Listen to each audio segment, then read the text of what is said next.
Parlons de la loi 15 puis de ses dérives. Tu sais, quand la prévention devient un piège. Bonjour, je suis Isabelle Landry pour ceux et celles qui ne me connaissent pas. J'ai été intervenante pendant plus de 16 ans à la DPJ. J'ai entendu et parfois j'ai même été forcée de me taire sur ce que je voyais. Mais aujourd'hui, j'ai choisi de parler parce que je vois se mettre en place sous nos yeux une transformation radicale de la protection de la jeunesse qui n'a plus grand-chose à voir avec l'aide aux familles.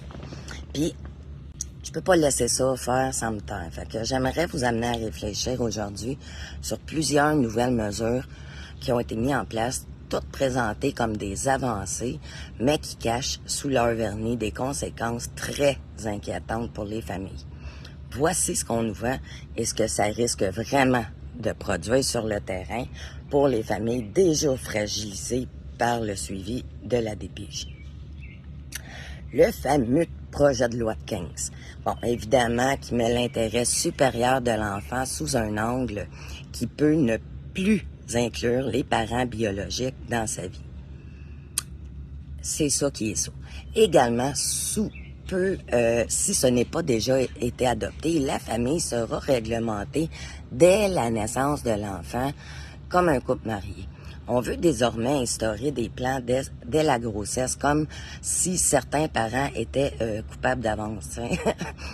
Oui, certains contextes demandent un accompagnement qui n'est pas offert de toute manière à DPJ, mais ce qu'on met en place, c'est un système où une grossesse peut devenir un facteur de compromission. On parle de prévention, mais ce que moi je vois là, c'est plutôt une suspicion systématique envers les pauvres, les jeunes et les plus vulnérables. Et quand le système s'en mêle avant même qu'un bébé vienne au monde, selon moi, là, c'est plus de la prévention, là, c'est du profilage social légalisé. Deuxièmement, il y a, oui, les adoptions internationales admises dans une banque mixte. C'est intéressant. On ouvre maintenant la porte à des familles qui avaient une démarche d'adoption à l'international pour maintenant adopter ici au Québec. Sur papier, là, ça élargit les possibilités pour ces familles-là.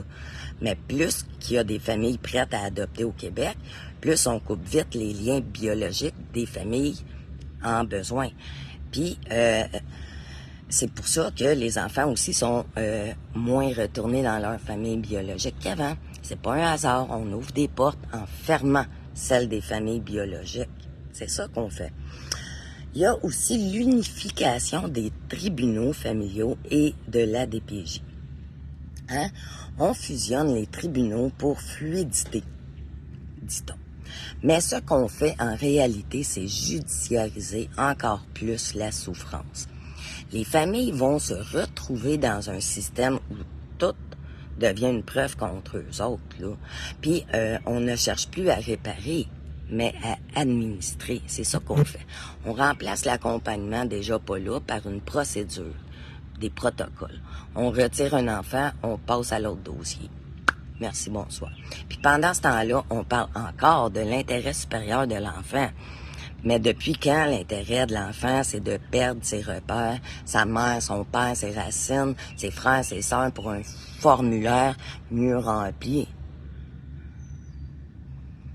Il y a également l'accord entre les 3 ordres professionnels que j'ai vu passer hier. On a vu passer ce document-là signé par les ordres professionnels, TS, criminologues, psychoéducateurs, bon bref là. Officiellement, encore là, c'est pour mieux baliser les responsabilités. Mais en lisant entre les lignes, moi, ce que ça me dit, c'est très clair. On tente de légitimer les pratiques qui sont déjà illégales.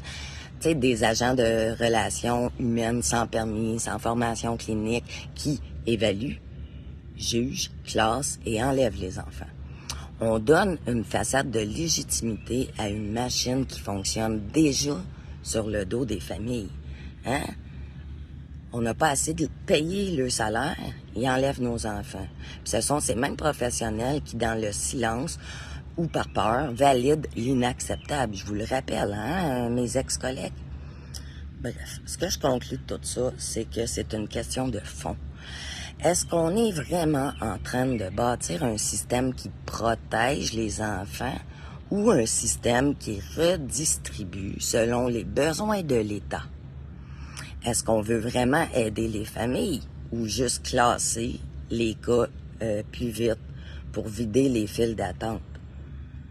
On ne peut pas appeler ça un progrès social quand on traite les familles comme des suspects et les enfants comme de la marchandise de gestion. C'est ma position.